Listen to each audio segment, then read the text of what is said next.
सभी भक्तों को मेरा प्रणाम और राधे राधे। सभी भक्तों को महाशिवरात्रि की बहुत बहुत शुभकामनाएं। भगवान शिव और माँ पार्वती का आशीर्वाद आप सब पर बना रहे। आज हम जानेंगे कि महाशिवरात्रि क्यों मनाई जाती है और क्या है इसका विशेष कारण है कि भगवान शिव का विवाह राजा दक्ष की पुत्री सती से हुआ था। दक्ष द्वारा शिव का अपमान किए जाने पर सती ने यज्ञ की अग्नि में ही अपना देह त्याग दिया था। सती के वियोग में शिव अपना वैराग्य रूप में चले गए और वर्षों तक तपस्या में लीन रहे। जी वर्षों की तपस्या के बाद सती ने पुनर्जन्म लिया। हिमालय राज की हिमवान की पुत्री पार्वती के रूप में जन्म लिया। माँ पार्वती बचपन से ही महादेव की पूजा करती थी और उनका मन उन्हीं में ही लीन रहता था। वह उन्हें मन ही मन पसंद करने लगी थी।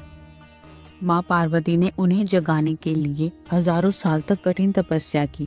वह उन्होंने अन्न जल त्याग दिया और कड़ी धूप में और बर्फीली ठंड को सहा। उनकी इस भक्ति के कारण उन्हें अपर्णा कहा गया। माँ पार्वती की इस भक्ति को देखकर शिव ने उनकी परीक्षा लेने का निश्चय किया। वो एक सप्तऋषि या ब्रह्मचारी के रूप में धरकर पार्वती के पास गए और शिव की बुराई करने लगे कि वो तो शमशान में रहते हैं, गले में सांप लपेटते हैं और भाभूत लगते हैं। लेकिन पार्वती जी अपने निश्चय पर अटल रहीं। उन्होंने कहा, मेरा मन महादेव में बस चुका है, चाहे वो जैसे भी हों। उनका यह प्रेम देखकर शिव अपने असली रूप में आ गए और उन्होंने उनसे विवाह प्रस्ताव स्वीकार कर लिया। विवाह का दिन आया जिसे आज हम महाशिवरात्रि के रूप में मनाते हैं।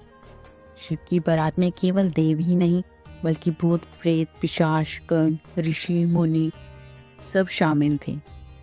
जब यह बारात हिमालय के द्वार पहुंची तो शिव के डरावने रूप और विचित्र बारातियों को देख पार्वती की माता मैना डर गई और उन्होंने अपनी बेटी का हाथ शिव को देने से मना कर दिया। माता पार्वती के अनुरोध पर शिव ने अपना अत्यंत सुंदर और दिव्य रूप प्रकट किया। उनके इस रूप को देखकर सभी मुग्ध हो गए। इसके बाद विधि विधान से उत्तराखंड के तिरोगी नारायण मंदिर में उनका विवाह संपन्न हुआ। महादेव और माँ पार्वती के दिव्य प्रेम की मिलन की कथा में आज के लिए इतना ही। शिव और शक्ति का यह मिलन हमें सिखाता है कि बिना शक्ति के शिव भी शव के समान है। मैं अपनी वाणी को यहीं विराम देती हूँ। धार्मिक और पौराणिक कथाओं के लिए चैनल को सब्सक्राइब करना ना भूलें। मिलते हैं जल्द ही एक नई कथा के साथ। जय भोलेनाथ, हर हर महादेव।